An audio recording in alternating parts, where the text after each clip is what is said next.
a grateful believer in Jesus Christ. I'm celebrating recovery from drugs and alcohol and continue to recover from depression, anxiety, and abuse of many kinds. So I struggled with writing this testimony quite a bit at first, the first time I wrote it, because I listened to so many testimonies, and at first I never really felt like my story was good enough to share. I felt like I wasn't recovered enough or doing well enough with my life to be worthy of sharing, but God recently showed me that I was being prideful by thinking that way, because a testimony is not about the individual sharing it, but rather what God has done in that person's life. And he's done a lot for me and in my life. 1 Peter 3:15 says, always be prepared to give an answer every time someone asks you to give the reason for the hope that you have. Do this with gentleness and respect. So here is my reason. So I was raised in a suburb just outside of Baltimore, Maryland. My parents were both Christians and very involved with church when I was small. My dad was the youth leader for a while and also playing guitar and trumpet on the worship team. I had an older sister named Jessica. We attended Christian camp in the summer, which is where I first gave my life to Christ at the age of 6. I don't remember a lot about my early childhood, but I remember we were very busy. We were always at church or softball or Girl Scouts or on the road visiting family in Pennsylvania. My parents seemed normal and happy to me, but I do remember a lot of arguing. They argued about money, as my mother was a compulsive spender. They argued about drinking, as my father always did a little too much of that for my mother's liking. They argued about a lot of things, and I remember the arguments being extremely heated. My mother was also severely depressed, and I remember a lot of times hearing her sobbing to herself in the bedroom when my dad wasn't home.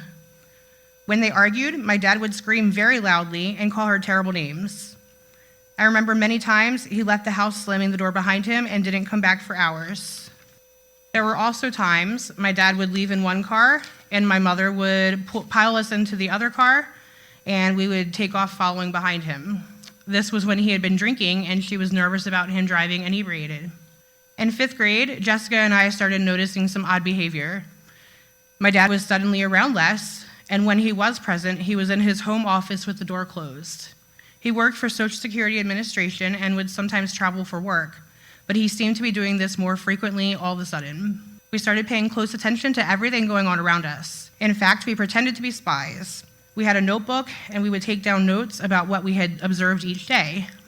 At night, we would meet in our shared bedroom and confer about our findings. We concluded that he was probably cheating on my mother, and a few days later, my parents called us into the living room to tell us that they were divorcing and that my mother was moving to Florida to live with her parents for a while. Shortly after this, my dad confessed to me that he did have a girlfriend. Oddly enough, but completely coincidentally, she lived in Waterloo, Illinois, which is where I live now. It wasn't long after my mother left for Florida that his girlfriend and her kids, as well as her mother, moved to Baltimore. We spent the next year juggling between our house and her small apartment about 30 minutes away, and summers and holidays in Florida with my mom. We still stayed involved with all of our sports and scouting events, but church was no longer a part of our regular lives.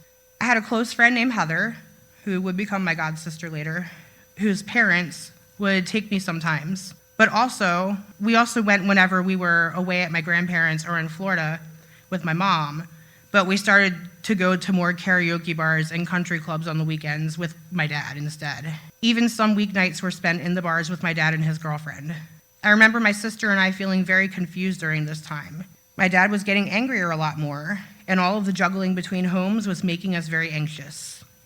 At one point, my dad got angry with my sister about something, and he gently but aggressively cracked her on the head with a package of frozen meat.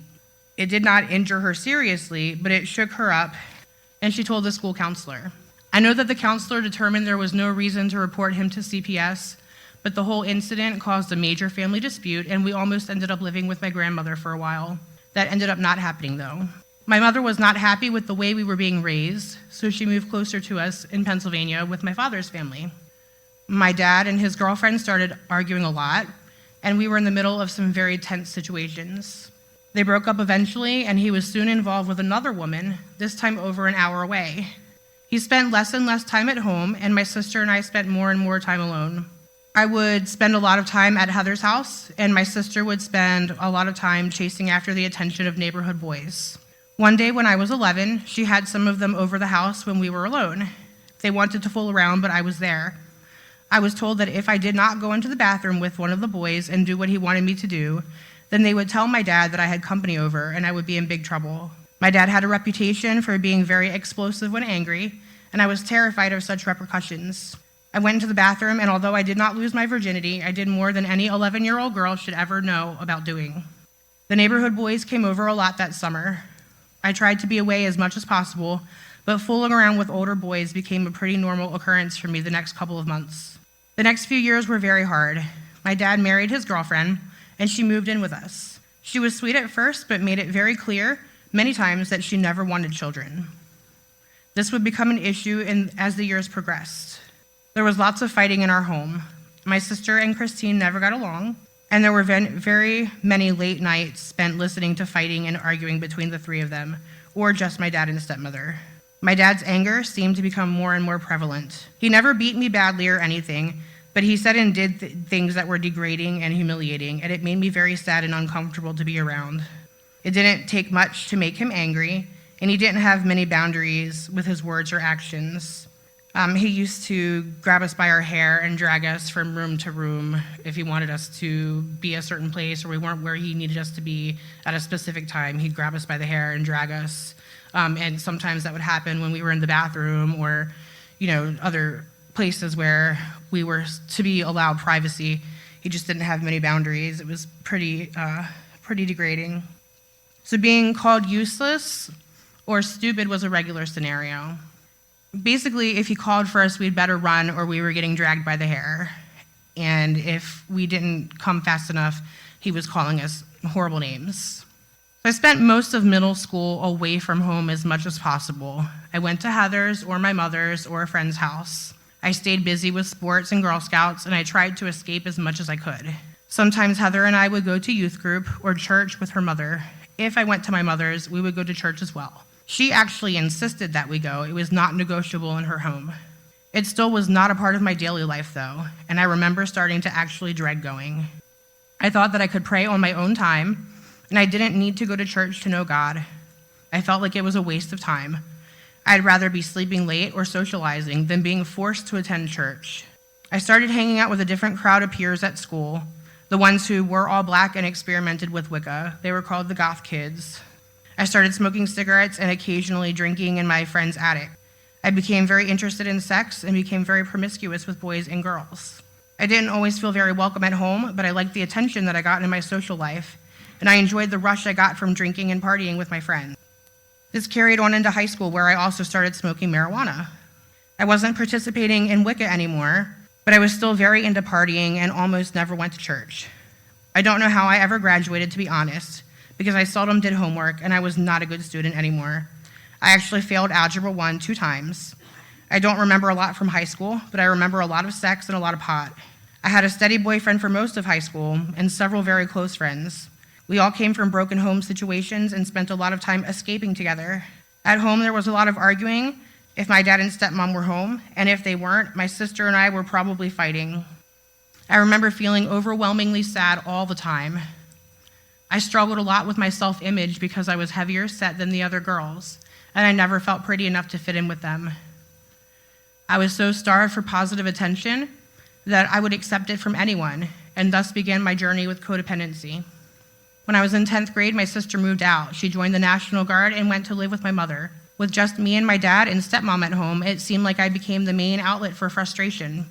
I don't remember much quality time spent, but I remember many arguments. I was very depressed, very anxious. I was afraid to be home for long periods of time because there was probably going to be arguing. I spent many nights at Heather's house or with boyfriends and girlfriends. None of these were healthy friendships. Heather had started using pills, and so I experimented with pills and drank with her while she got high on dope. The boys I dated were always controlling and emotionally abusive, which I thought meant they really cared about me. I developed an eating disorder in 12th grade after a boyfriend told me I was a little fat and should try Slim Fast. I remember purposely spending all of my lunch money on weed and cigarettes so that I wouldn't give in to the temptation to buy food. I was so worried I wasn't going to get skinny enough. I don't remember how it happened exactly, but I remember my dad and I having a nasty argument and me sobbingly confessing to anorexia and smoking, and him promising me he would get me help. He took me to a psychiatrist, and I started individual counseling as well as group therapy. The counseling was getting very expensive. They wanted me to start taking antidepressants, which he didn't believe in. So my dad stopped taking me. He had recently, however, started attending a Celebrate Recovery program and insisted that I started going there. This was my first experience with Celebrate Recovery, and although I was a stubborn teenager who hated being dragged to church back then, it is ultimately what probably saved my life later down the road. I went for a few months, but I was working and going to school, so I didn't go for long. 12th grade was a blur to me, honestly. I smoked so much pot and spent so much time in the party environment that I didn't really care about much else. I worked as many hours as I could and spent as much time away from home as I could. Shortly after I graduated, I met a guy who I thought was going to be the one. He was so into me. He thought I was beautiful, even though I wasn't skinny, and he was fun to be around. This ended up being my first abusive relationship in the physical sense. See, I decided to move in with a friend and a couple of people from high school, and we got an apartment together. He, still living with his parents, spent the night with me all the time. What I didn't know beforehand was that he had a nasty problem with alcohol and became very violent when drunk. He would often choke me or hit me with objects lying around, and then he would sober up and apologize to make me feel like the most special person in the world. I guess I stayed for the apologies, but it didn't last for long. One night, the roommates were having a party, and we were alone in my room arguing. He was choking me and hitting me in the head, and my roommates, also drunk, heard me scream. One of them busted through the door, and the others dragged me out of the room into a different bedroom and held me down so that I couldn't get up. They beat him up so badly that he ended up going to shock trauma, and the relationship ended. A roommate who beat him up ended up being my first husband in about 7 months. So Tony and I bonded very quickly after that night. He had also recently experienced heartbreak, and we seemed to heal each other. It felt right to be together. We spent every minute of every day outside of work with each other. We drank and went to so many parties. We used cocaine, we used Adderall, and we were happy. Not too long into the relationship, we were evicted from our apartment and had nowhere to go. We lived in my tiny Kia for a little while, and I got very ill with pneumonia during this time. I decided I needed to move in with my mother and stepfather in PA, and he went to Delaware with his sister and nieces. Long distance was tricky, and he found himself using cocaine almost every day with his sister and wanted out. My mother, being a strong Christian woman, was willing to let him stay with us as long as we got married. So our marriage wasn't always terrible. We did love each other and had a very strong friendship. There were a lot of great memories, and I don't regret any of it. However, there were a lot of hurdles as well. Tony had an issue with infidelity. I won't elaborate on that too much out of respect for him, but I will say that he cheated on me many times throughout the relationship, and there was a sex addiction responsible for much of that. He also had a very hard time holding a job, and I spent much of our marriage working 2 jobs to keep us afloat. I relied on Adderall that he was prescribed for many years to get me through the long days of working and homemaking. He did not help much with anything, and the pills helped me stay functional.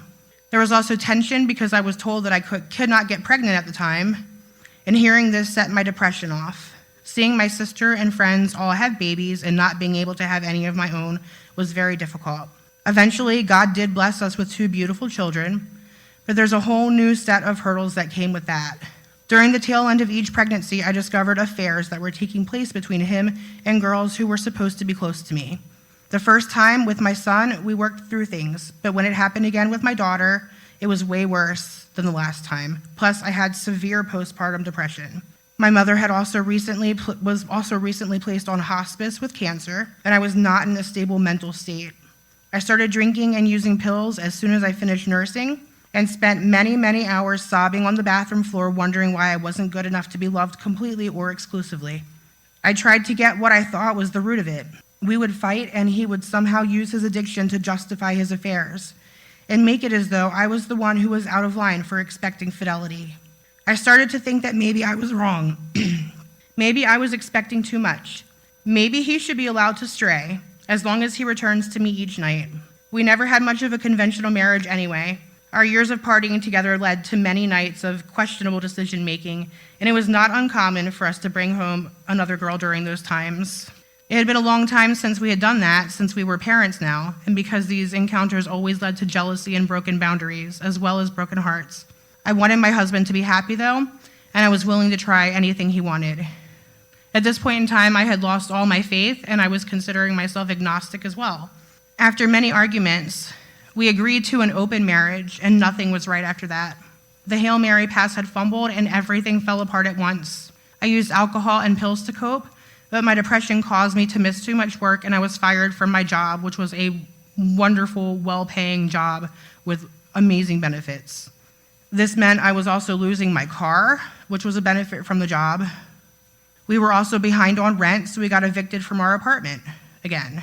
As I sat in our tiny motel room, homeless again, and 2 small children to care for, I suddenly blurted out that we needed to separate. A few days later, he boarded a plane and left to Utah with another one of his sisters, and I moved in with my dad. I no longer had a bedroom there or any belongings, so aside from what I could fit into a suitcase, and my dad and his current wife were not in a place to let us stay long term, so I had to find somewhere to go fast. Coincidentally, I had recently become reunited with an old party friend who was just recently single. He had a construction job, a beachfront apartment in Texas, and a teardrop tattoo, so obviously it was a dream come true. We quickly bonded, and he told me everything I needed to hear to become completely smitten and under his grip. He told me he'd take care of me and the kids and love me better than any man ever could if I moved to Texas with him. So the kids and I boarded a bus from Texas to Baltimore and went to go live with Jason. We arrived to find that things were not at all what I expected. The construction job did not exist. The beachfront condo was actually a motel trap house that had a brothel running out of it. Jason was an alcoholic and used crack cocaine habitually. He started beating me on the second night there when he ran out of drugs and alcohol and realized that I had spent all of my money on traveling to get there. We made things work though. He sold my food stamps and I donated plasma. It was no big deal at all. Until the next time he ran out of drugs and I had no more food stamps to sell, and it was too soon to donate plasma again. This became the new norm for me. During this time, I developed a back injury from sleeping on the cement floor. I had no health insurance, and over-the-counter meds were not helping me. Jason would get very violent if I was not being productive, so one of our trap house roommates offered me a combination of meth and Xanax. The meth gave me the energy to push through, and the Xanax calmed my nerves enough to forget that I was in agony. I began using this combination regularly, and I also began drinking heavily again. The abuse was out of control at this point. I was always bleeding or bruised. One afternoon, he hit me so hard in the head that I went deaf in one ear.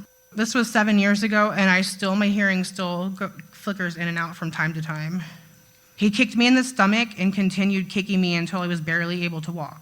I don't know how it happened exactly, but I remember packing all I could fit into a suitcase again, piling my kids into a stroller, and limping a mile away to a hotel lobby.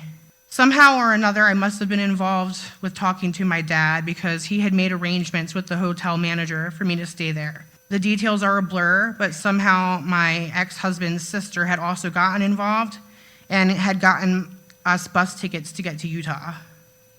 So off we were again.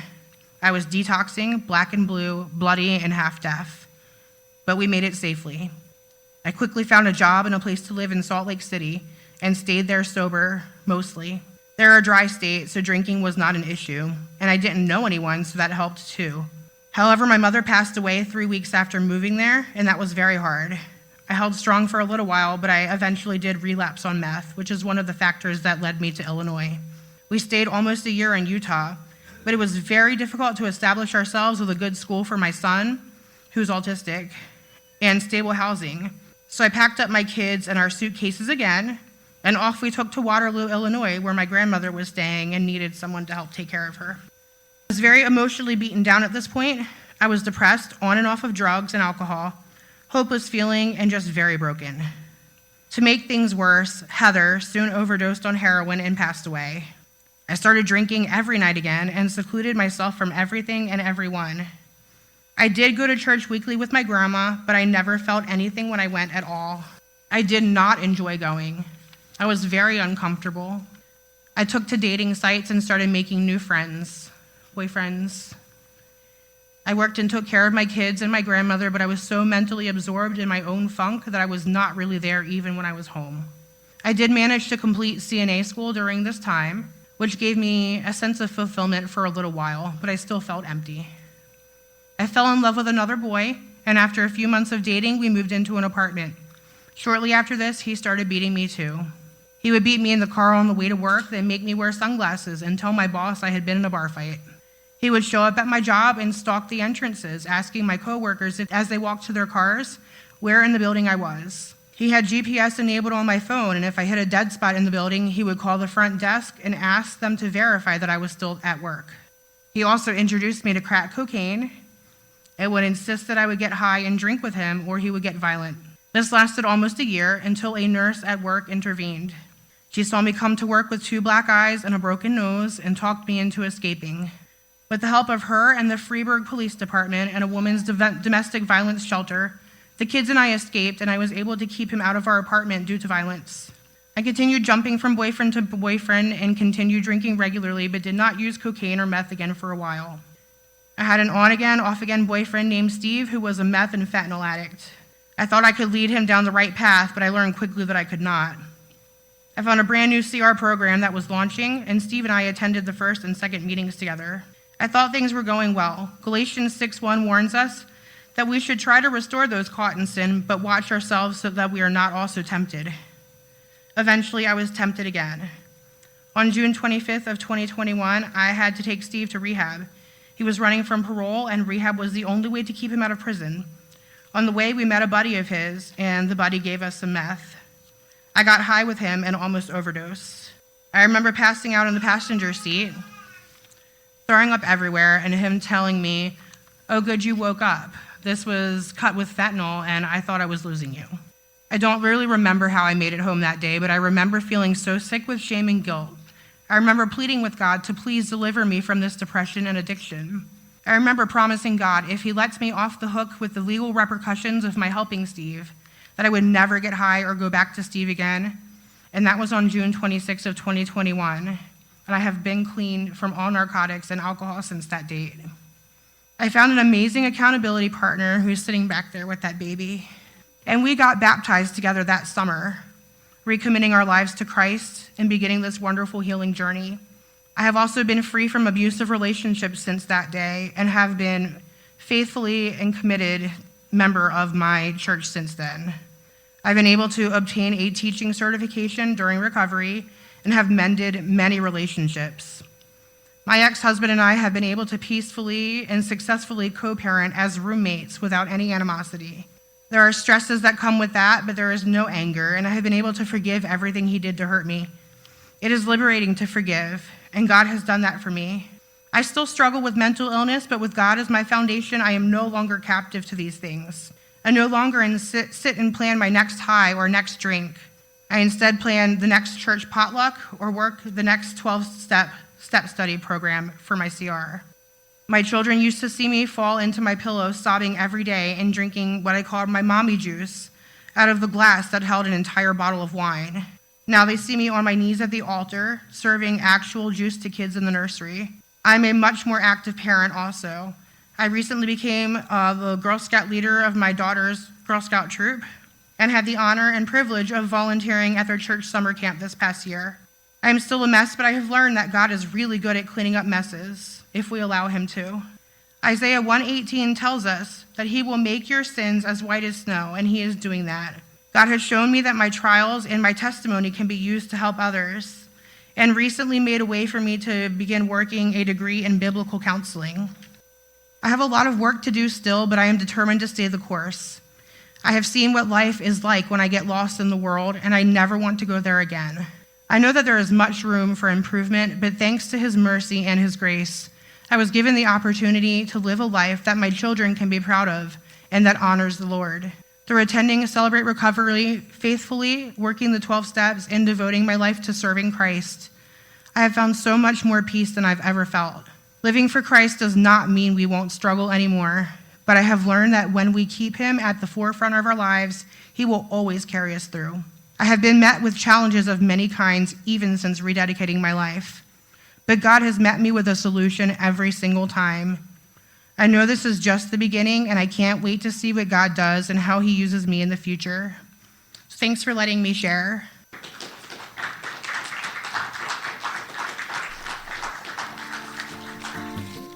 God is in the miracle working business, still working miracles today. Thanks for listening. Please comment and subscribe for upcoming podcasts. To order your copy of My Real Life, go to the Take Action page at our website, reallifeministries-stl.com, or go to Real Life Ministries STL on Facebook.